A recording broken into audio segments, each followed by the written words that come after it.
Entrepreneurship, business, and the people who make the world go round. What advice do they have? What struggles did they overcome?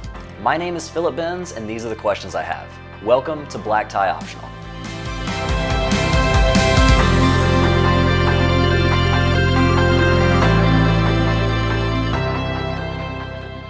First things first, man, for all the people that don't know who you are, I know who you are. One, you're my neighbor. We talked a whole bunch of times before, too. But for the people out there that don't know who you are, what's your name and what do you do? Man, I am T.C. Daniels. I am the senior pastor and founder of Power Nation Church. We'll be 20 years old this coming October. I'm also the lead chaplain of the Greenville Police Department.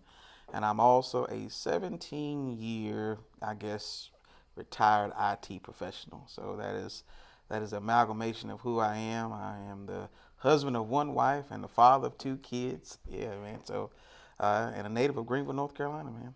Awesome, man. Yeah. And that's exactly why I want to talk to you, because you have worn a lot of hats in your time becoming to where you are now. Like I said, you've had the IT background. You're the chaplain at Greenville Police Department. At some point, you had to make a decision to get yourself here to where you are now. So, when did it finally click? This is what I want to do. Well, my background, man, is started in blue collar work. I'm a country boy from heart, raised in the country part of Greenville, also known as Simpson, Grimesland. So I come from cucumber fields, tobacco fields, corn fields, stuff like that. So my exposure in business and employment was always manufacturing, production work. And so my highest ambition at the time was to be a forklift operator. And because I just thought it was fun. I just liked the way it looked, picking up things, loading trucks. I just wanted to do that. And so that was my aspiration. And so when I got old enough to work in factories, those were the jobs I was looking for. And I was able to get them. And so when, I don't know if you remember going back to the old green mainframes at the Employment Security Commission looking for jobs. Yep. And I would always go to option number 11 because that's where the warehouse worked. That's where the logistics work were. And I thought that was the only thing that I was able to do until I was exposed to something different. In my early or late teen years, got in a little bit of trouble. And so that trouble was actually probably the best thing that could have ever happened to me because it was the exit from one stage of my life and the entrance into another. I always say this: exposure is better than explanation. And so that led me into getting my first white collar job. I was so green at the game. I didn't know what to wear, didn't know what to dress, and so I went and bought me a pair of khakis and a collared shirt and bought an empty briefcase. Yeah, to look good, right? Nothing was in it. Yeah, I had empty manila folders in it, and the first job I got was a customer service representative. And so, and I went there, and it was to answer the phones, and I came in smiling. Like I said, I was green to the game. Everybody was laughing. I was like, hey, what are you doing with a briefcase? Hey, man, here's his headset, But I was excited, and I enjoyed it, and it was through that where I was introduced to computer support. It was kind of a behind-the-scenes type thing. There was a guy that was assigned to our department, and his name was Chris. And every time he would come over, I would ask him, how do you fix this? How do you fix that? How do you fix this? How do you fix that? Well, I learned enough of that to actually get my first help desk support position as an IT professional. Well, how did I know I had that gift of gab? When I was 10 or 11 years old, and I know, that was a long time ago. You don't look that old though, so you got that. No, I don't, man. You got to smile often, man, and drink a lot of water, But my mom used to take me around to people's homes to program their VCRs. And I know it makes people listening like, what do you mean program VCR? Remember the dip switch VCRs where you had to flip up for the time, flip down for the day, flip up for, the day of the week. Well, that was a little tedious for a lot of people. Well, I would get paid $10 to $20 to go around programming people's VCRs. And later on in life, I discovered that I always had a knack for technology. But it was the exposure that put that into perspective that I always had this gift. And a lot of people don't understand that when you have a gift or an ability, you need a mentor. And it wasn't until I got my second position as a junior network administrator. I didn't know anything about network administration, but my director at the time sat me down for 2 weeks. I didn't touch a keyboard, didn't touch a network cable, didn't touch a router, didn't touch anything related to computers. He just taught me how computers talk to each other and how things were routed and how things moved. And he was my mentor. He mentored what I already had in me. So he just brought out what I already possess. See, a lot of people think that leaders are made. I'm of the persuasion that leadership is an innate trait that you already have. I don't think you can make anybody a leader. I believe that you can already make a current leader better. That's my thing. And so through all of that, it led me to a successful 17-year career in information technology, where at the end of my career, I was supervisor, I was team lead, leading a 50,000 user migration, with teams in the UK, Philadelphia, RTP. So it was a blessing without having to attend one college or university, and not knocking education, but that just wasn't my plot, and wasn't. And so, yeah, that's what got me to where I am today on the professional side of things. So, And you brought up a really good point. Is that a lot of people that are from the outside looking in, especially at successful business owners, entrepreneurs, people that are high up in an industry, they automatically think like, oh, they had to get an education to get to where they're at. With some careers, that's the case. Like, you can't become a doctor without going to school. But just like you said, you don't always have to go the education route in order to succeed in life. absolutely. I was okay in school. I wanted to go to college, but it just wasn't in the cards for me. And again, my wife is she just got her doctorate from Duke a couple years ago, and so I'm married to smarts. My only degree is the thermometer on the Nest thermostat, so I control those very well. But outside of that, for me, I think there's different forms of education. There's the formal education that you get from colleges, universities, and educational institutions. But then life is an education. Life is one big classroom. And so I tell every individual, when you wake up every single day, don't forget to put on your book bag, because life is about to teach you something. Always be a student of every day that you wake up. Whether you succeed or whether you have challenges, they will both teach you something. And I remember, and I'll say this, is that, as you live, there's never a wasted experience. You just have to know how to apply what you've gone through. And so that's a lot of my formal or informal education, if you will. Nice, nice. Yeah, and I think having the life education coupled with the formal education, it just helps even better. And the thing is that once you actually get to the point where you're able to function and go through life and make the right decisions and stuff like that, you can down the road, if you want to, get that formal education. Absolutely. And Phil, man, in this 21st century, man, there's so many resources. Before there was the internet, you had to go to the library, you had to watch the news, you had to do all that. Man, now you have YouTube, you have Google. There's so many resources where, if you have the gall to learn and you have the courage to want to get better, there's certificate programs, there's online things that you can do.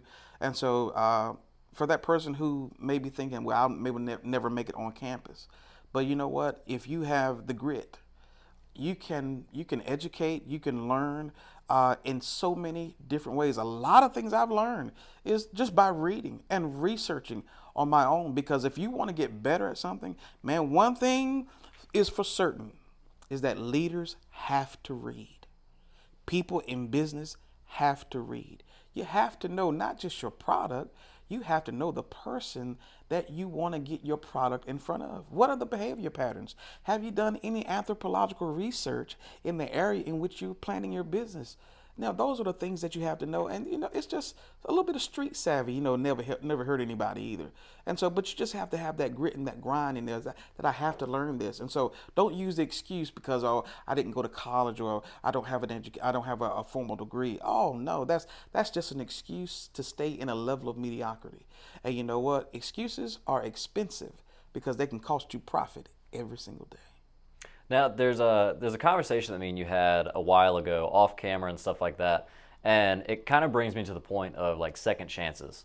You told me a story about you had to be able to type a certain amount of words in a Oh, certain amount of absolutely. time, and there was one shot at it, Yeah. one shot, and thankfully the lady gave you a second chance because you missed it by I think like one keystroke. She gave you a second chance. You nailed it. What were some challenges that you faced coming up to get to the point where you're at in your early career? For number one, it was I told you my blue collar work. Um, that was all that I thought that I could do until I saw something different. And the situation you're talking about is that was that first job that I took the empty briefcase to. Well, in order to get there, I had to type 22 words a minute. And I played around in my typing class. I failed my typing class because I didn't ever think that I would need typing, So I just had fun. You don't need a type to drive a Yeah, forklift, right? yeah, exactly. Yeah. Yeah, you don't need type. You just need to know how to shift and lift up, and lift down, and balance a load. And so with that, I had to go to the office and take this typing test, and I was nervous, shaking. Had to calm myself. I was trying to read that little paragraph, and when I first I took it 3 times. Was only supposed to take it twice though. Lady name was Debbie. I'll never forget it. And so the first time I typed, it was 17 words a minute. And she was like, okay, you have one more time, you can do it again. So I kept reading paragraph, trying to memorize as many words as I could so I can look down at the keyboard and type the correct letters. And so I thought I did well enough. And she looked at me, she's like, oh, Mr. Daines, I'm sorry. You only typed 19 words a minute. And I just sat there and looked at the screen, and just because I had to have a job, and I didn't know what else to do. I was in a new location, in a new place, didn't know anybody, and I needed a job to take care of myself. And so I just sat there, just contemplating, like, man, what am I going to do? Because I don't know anything else. And I said, I have to do this. And she just looked at me and she said, you know what, Mr. Daniels? She said, I see your determination. Key point, I see your determination. She said, I'm not supposed to do this, but I'm going to give you one more chance.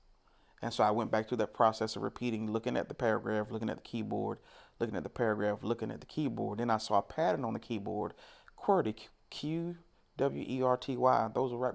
So I said, I said, oh, okay, there's a little pattern. So I took it last time, timer went off, and she said, you typed exactly 22 words. She said, I'm going to send you on this job. And that was the opportunity that I seized that changed the trajectory, not just of my career, of my life. And who would have ever thought it would only take 22 words to bring me to this table to sit here and talk to you today? That's wild. That's wild. And when it comes down to of affording people second chances, we all make mistakes, stuff like that. How valuable is it to just look at someone and don't write them off because of the first mistake they made? I'm sure you see it every day. Giving second chances, how valuable is that?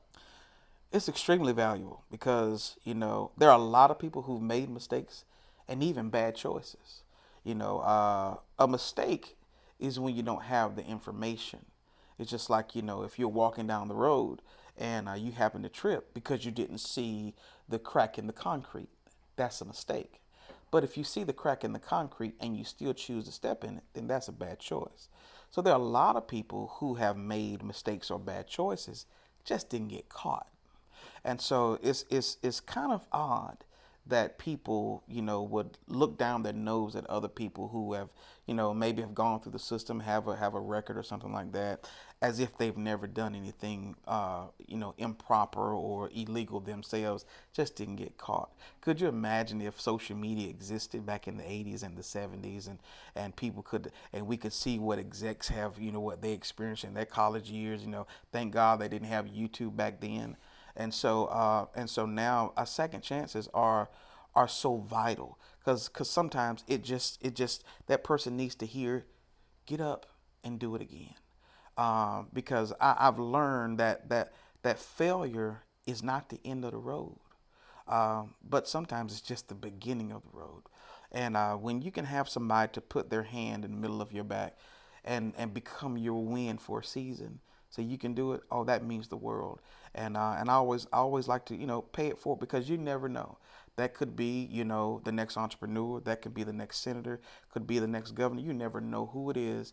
And so, yeah, it means the world to give somebody, a second chance, a second opportunity. Because if you were in that situation, you would definitely want somebody to do it for you. Now that leads me right into the next question: is what advice do you have for people that need to overcome those bad choices or the mistakes? I mean, you can't just stop moving. You got to keep on going. What advice do you give them? I tell people this all the time. It's easy for me to sit here and say, hey, Phil, get up, man. You can do it, buddy. Get up. You can do it. Well, if you've never seen someone else get up or someone else do it, then what I'm saying to you, it's probably falling on deaf ears and not hitting that good soil to take root and to grow and to produce fruit that will cause you to get up. So what I say is, it's hard to master a space where you have no model. Like if you buy a new home, most people, they go through the model first. And you might not build that exact home, but you know what? You get ideas. You get say, hey, I may want my kitchen here, or I may want vaulted ceilings here, or I may want a master bath this size, or a little bit smaller. You get ideas when you walk through the model. And so if I can tell you, hey, Phil, you can do it, but then Phil can also see me do it, it speaks volumes. And so that's why I encourage people, listen, it's hard to master a space where you don't have a model. And not just a model that's static, but I'm talking about an organic model, a living model, a breathing model, a person that can say, listen, I've been there where you are, and this is exactly what I did to get to where I am. And guess what? You can do the exact same things. We cannot be intimidated by putting our footprint in a place where somebody else has already stepped. There's no need to reinvent the wheel if it's already rolling. So let's talk about entrepreneurship a little bit. Yeah. So you kind of stopped your story at the end of your IT career. Uh-huh. So what happened after that? End of my IT career, I became senior pastor. I was bivocational for 10 years. And so we started Power Nation Church almost 20 years ago. I started with $30 and a handshake with a farmer. We built it from the ground. We were not a part of a larger organization. And so being a faith-based organization, we put things on the spirit, everything's on God, which it should be. And so little did I know that as we're developing and building this church and developing the organization and teaching people, there's a lot of business acumen that you have to successfully not just maintain a church, but to grow a church.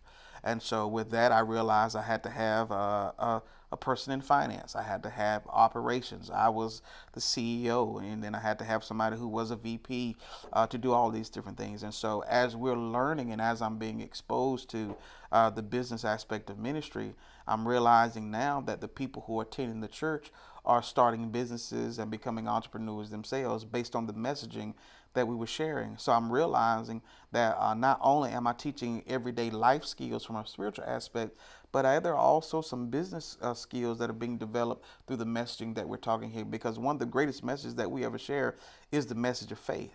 Because if you don't see it in your head first, you will never get it in your hand.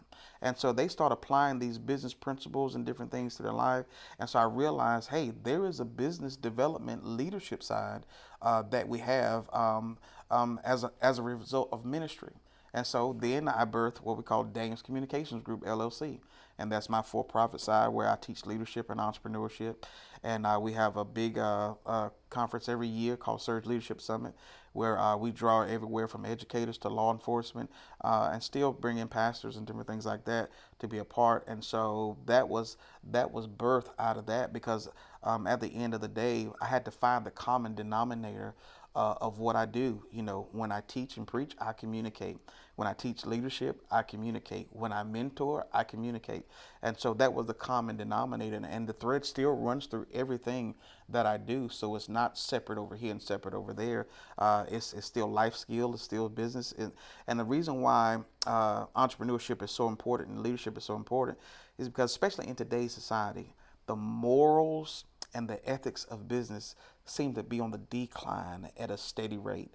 And so, and listen, at the end of the day, no matter whether you're selling cars or you are, the CEO of a financial corporation, at the end of the day, we're all serving people. It's about the customer service experience. And that is driven by how we process and how we perceive and how we look at business. And so if you're looking at everything through pink lenses, then everything will be pink. And so it's one of the things that I want to do from an entrepreneur perspective, from a leadership perspective, is to get people to see things through proper lenses. So that's how that got started. So one thing that I've experienced, and I'm sure you've experienced this too, is when you're running a successful business, when you're looking at it through pink lenses, you eventually get to a point where you hit a plateau and you're no longer growing. You're just staying stagnant. Did you ever find yourself at that plateau, and how did you kind of kick yourself in the back and say, hey, you're doing the same thing, you're playing it safe, you need to go ahead and try something new and grow? Yeah, because let's be honest. When you're building something, you get a point where you just get builder's fatigue. And if you're being profitable, if you're able to eat, pay the bills and things like that, you find that safety point. You find that place where I'm just, it's cool. We're not rocking the boat. Everything's good. But then, sometimes the reason why you start comes back and it kicks you in the rear end and say, hey, we didn't start this to get here. And sometimes people are good at ignoring that voice. I'm not good at ignoring that voice. It just tells you, it scares you again. And the reason why most people are successful in business, why? Because they're scared of failing, scared of being broke, scared of going out of business, scared of having to lay people off. And it is that, I call it that good fear, not that paralytic fear, that good fear that drives you to the next level. And so I would tell anybody that when you get to that point where you feel comfortable, where there's mediocrity is creeping in, then you gotta get to that point, say, hey, I need something to scare me again. Because it'll fire the jets again, it'll start the engines again, and you become creative, get to the drawing board, and you begin to take that business to the next level, even develop a subsidiary of what you're already doing, and that passion starts to be reignited. And next thing you know, man, you move beyond that plateau level, and you might be on a level 10, but now here's a level 11, and it's time to keep going, because you know what? On the level 11, with the next levels of 20, you start back at 1. And so if you always keep that thought process is this: if I stay at 1, I'll never settle. I'll continue to build, continue to learn, continue to grow. So yeah, that's how I've gotten over that. And I know when we got to church, the church at a certain space and things were going like, hey, let's do the same thing. It gets boring after a while, and one of the worst things that can happen in business is losing your passion. When that passion is gone, the easiest thing becomes the most daunting thing.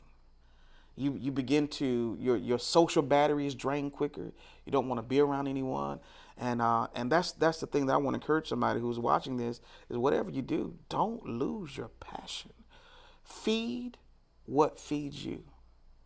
And how do you do that? Make sure you stay clear of things that will cause you to delineate from the reason why you got started to begin with. You mentioned something about we kind of become safe and the mediocrity starts to creep in. That starts to create burnout, where you lose your passion for it. How do you overcome that burnout? I mean, I've experienced burnout. Have you ever experienced burnout Absolutely. in what you do? Absolutely. For number one, remember, you got to take breaks, man. Because in this culture, everybody's chasing the bag. Everybody got to get it. If you look at social media, man, everybody's always doing something. And it seems like that somebody's always doing something better than you. And so, you got to go out and get the next level of equipment. You got to go out and do the next level of marketing gig. You got to go out and get more speaking engagements and do all these types of things. And man, that stuff is tiring. And we're not wired to always go. So you got to schedule some time on your schedule and put nothing there. So if somebody's calling you, what are you doing today? Nothing. I've scheduled nothing. Because if you don't take care of you, and to make sure that you can step away from the business for a little while, because a lot of us are always working in the business, and that's what causes burnout real quick. But you got to take some time to step away from being in the business to looking at the business and then working on the business. Whether that's going to the Bahamas, digging your sand, you're feeding some sand, and just looking at it, just reading something, just looking at your, that's great. But you got to learn to step away sometimes. And that's easier said than done, especially when you started, when you were the establishmentarian of something, because it's your baby. And it's hard to trust other people with your baby. And I had to learn, if you want this thing to grow the way that you saw it growing in your head, you're going to have to let some things go and trust other people. The trust factor is hard. I'm still fighting it right now. I'm still struggling with it. I mean, how did you get to the point where you could trust someone with your baby? You could actually trust someone to have the same idea that you had, to have the same vision that you had, but kind of know that your name's riding on the line. I use this process is that, for instance, I believe that proximity is power. So in order to trust somebody, they got to hang with you. Especially if you're small business and developing small business, look, we got to go out and grab a Starbucks or something. We got to eat some dinner together. Our kids got to play with your kids. It got to be some behind the scenes things, not just in the office. And because just in the office we're doing tasks, you will never gain trust that way. I want to know who you are outside of the office. Off the email, off the text messaging. I want to know you as a person. And so to me, proximity is power, because the closer a person is to you, they begin to learn your rhythm. They begin to learn your pattern. They begin to learn how you think. And so then once we get to that stage, there's four things that I do. Is I say, hey, watch me do it. Then I will do it together with you. Then I will watch you do it. Then the last step is you're on your own. Those first 3 steps, I'm there. You're watching me do it. We're doing it together. I watch you do it, and then I let you go. And a couple of those 4 steps with what I just aforementioned, I think it helps with the trust factor immensely, because now I know the person, and it's hard to let your baby go to somebody who you don't know. So you got to develop that relationship. Right. Now, being a business owner comes with its own set of challenges and stuff like that. What advice do you have for a young person or someone who just has this idea in their head, but they don't know exactly how to implement it? What advice do you have for them to go out and actually start their own business or start with the entrepreneurial mindset? What advice do you have for them? The first thing I'm going to tell them, it's not easy. Nope. It's not easy. Don't look at the filtered life of social media. It is, and don't believe the hype. You'll start off, you'll make a post, I'm going to start selling colored socks. And all your friends say, oh yeah, cool, that's great, that's an idea, I'll buy one. But as soon as you start selling them, all those voices you heard would buy one, they get missing. And if you're not careful, that will take the quick win right out of your sales.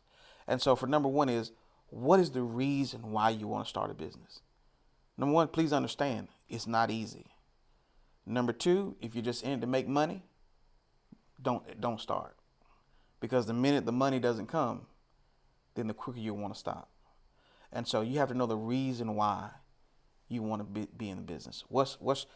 Is it your passion? Or is it just a gig? Is it just a hustle? You got to answer all those questions first before you ever want to apply for an LLC or be incorporated or ever open up a business account. You got to answer those simple questions first. The why, the what, the when. Why do I want to do this? Because, now I tell people all the time that this entrepreneurial word is thrown around so loosely now that everybody's an entrepreneur. But really, truly, people just quit their job and they bought one. And if you are giving up a 40-hour week job to work 60 to 70 hours a week and still do the same thing, you just simply bought a job. You're not really an entrepreneur. You just bought a job. And because, if you're not there, then the job is not making any money. And that's what a lot of people don't understand. They're only seeing the filtered life of what social media messaging is doing. And yes, encouraging, it's inspiring. But when the rubber hits the road and the clientele is not coming through like you desire it to be, the phone calls are not coming through like you desire it to be, you're not getting booked like you desire, then hey, now you have to go back and rely on the why. The why has to be more powerful than the what. If I can always stay in tune with my why, I can deal with the what. I got one more question for you. It may lead into something else. Yeah. We'll find out. But if you were to go back, and before I even ask this, whenever I ask this question, our past brought us to where we are today. Mm-hmm. But if you were to go back and to mentor a young TC, what advice would you give young TC? Would you change anything? What would be that number one thing of advice that you would give? I think my number one advice would be is trust in what you have, because you are enough. Oftentimes we look outside of ourselves looking for solutions or aids or resources, when the entire time we have been the answer that we've been looking for. And sometimes our conditions can speak so loudly that we forget the God-given abilities that we've been born with, or we don't discover the God-given abilities that we've been born with. So if I can go back and tell a young TC, I would tell him, you are enough. That's what people need to understand, man. Because sometimes your conditions will lie to you. They don't reflect who you are. People will lie to you. They don't reflect who you are. And you have to have an unwavering resolve to understand and know that the individual that you've been created to be on this earth, out of the 8 billion people on this planet, that what you are created to do, you are enough to do it. And that right there is exactly why I do this podcast, because that answer was, that was everything right there. Yeah. Man, before we wrap this thing up, where can people find you? How can they get in touch with you? Tell them everything. Oh, man, you can follow me on YouTube at Bishop TC. I'm on Instagram at Bishop_TC. We've got a few websites. Our leadership website is great, www.surgesummit.org. We have some great leadership things there. And then also great church, too. If you're looking for a spiritual place to go, right here in Greenville, Power Nation Church is www.powernc.church. Awesome, man. I appreciate doing this with me. Oh, man, Phil, thank you for having me, man. I appreciate you. Yeah, man. Thanks a lot. All right. Until next time. All right. I hope you guys enjoyed this episode, and thanks so much for watching. For more on Black Tie Optional, subscribe on YouTube by hitting the notification bell or follow us on Instagram and Facebook. To become a sponsor or donate to the podcast, shoot me an email at philipbenzpro@gmail.com. Your donations help tremendously in keeping this podcast going. Until next time, thanks again for watching, and stay motivated.